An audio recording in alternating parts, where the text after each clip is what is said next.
Alright, so here are the materials. The first thing you're going to need is PVC pipe, and with all this stuff I'd recommend buying it in bulk because it's going to be cheaper that way. So for instance, here you see PVC pipe. It comes in a 10 pack. Each pole is 10 feet, I believe. Okay, then you're going to need some connectors. So here are the different ones. These are kind of the standard ones that you'll find at Lowe's or Home Depot. You can find other ones online, but they tend to be more expensive. So this is a T-joint. This is a corner joint, but it allows you to go up as well, or in 3 different directions. Then you have a couple different kinds of elbow joints. So this is 90 degrees. These are about 135 degrees. And then you have these joints as well, which go up, down, and across. And then you're also definitely going to want to get a pair of these. I think they're like $10, about that. But these are going to be really useful because they allow you to cut the PVC pipe very cleanly. You can use a hacksaw, but it's not a clean cut and it's a pain. So these are actually 4-way joints. Now these you aren't going to find at your local hardware store, at least not these colorful ones. You might be able to find the white ones. These can really come in handy. I just got them online, but they are more expensive. Just wanted to point that out. You're going to take all these materials and turn it into a sweep fort like this. Or this. And the PVC is not just limited to forts. You could also build something like a bench, or even a maze. As you can see, the PVC is pretty versatile. Now I'm going to talk about how you put it all together. So like I said before, you can determine what size you want each of your poles to be as long as you're consistent. And I've found that the best way to do this is to just make sure that each pole is twice as big as the pole before it. Alright, so as you can see here, you got the blue pole is the same size as 2 greens put together with a connector in the middle. So you want to do it this way so that as you're building, the structures always line up. So if you want to use a blue piece and then over on the other side you want to use 2 green pieces, well, they're still going to be the same height. And you can see here that the green piece is the same size as 2 reds together with a connector in the middle. If you want to use my measurements, the blue pole was 48.5 inches, the green pole was 23.75 inches, the red pole was 11 inches, the yellow was 4.75 inches, and the extender was 1.5 inches. Okay, so now I'm going to show you how you would go about cutting them. And if I wanted to cut a red piece, again that was 11 inches, so okay, measure out 11 inches. Open this guy up, line it up with my PVC pipe cutter tool, and then I just squeeze it all the way through. There you go. There's my red piece. Okay? So that's how you go about cutting the pieces.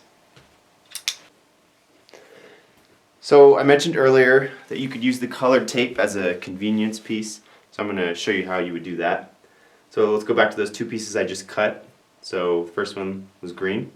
So I just take my green electrical tape, kind of throw just a loop around the center, just like that. Okay. And then my red, same thing.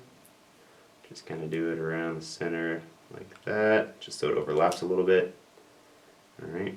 So the reason I do this is so that when I have a big pile of PVC pipe pieces, it's easy to quickly find which piece I'm looking for. You'd think it might be easy because you can just look at the size, but when it's a big, massive pile, it actually is kind of confusing which is which. So these colors are nice. You quickly find what you want and then continue building. Plus, it adds a little color to the mix, which is a little bit more fun for kids. So when you're all done, you should have something that looks like this. Now, I should mention that what you see here is more than just one 10-pack of PVC pipe. Naturally, over time, I've accumulated a lot of this. So this is actually more like 2 10-packs of PVC pipe, about, to make these pieces that you see. Alright, so I'm just going to show you how to put together like a simple tunnel. See how the pieces go together. So we'll start with my 3-way corner piece. Get a couple greens going. Helps too if as you're connecting you kind of twist them into place. Just make sure they're nice and secure. You'll find that these things are pretty durable and pretty stable.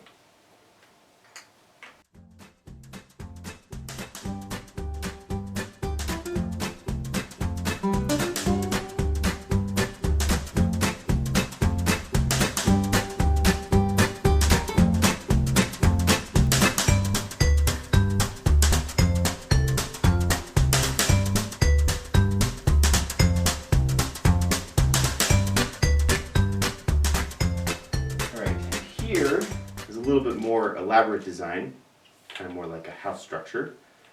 So you can see here you've got the green pieces, and then here you've got yellows, and then reds, and then in between these joints you've got the extender pieces, that's that small one, and then blues that go across to provide something to drape the sheet over.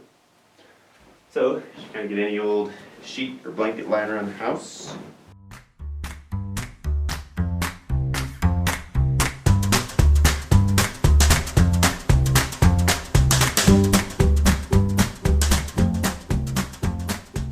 Or if you want to get real crazy, build something like this. So basically took the structure that I just showed you and doubled it and then connected it with this nice big structure in the back. Right, so I'll take you on a tour so you can kind of see what pieces I used here. See the greens, yellows, reds, blues across the top. Kind of get fancy in here. The T's. Goes up, get the three-way corner pieces.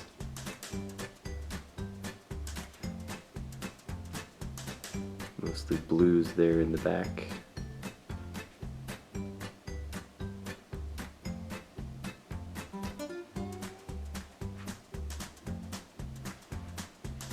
And then this side on the left is the same as the right side, same pieces. And you take your sheets, voila! Perfect little fort for kids. They'll have fun with this for hours. And another great thing about making these pipes is you've essentially created like a large-scale building form, kind of like Legos or Connects. So you can just let your imagination go wild. Hope you enjoyed the video. Now go build a sweet fort. Let's go.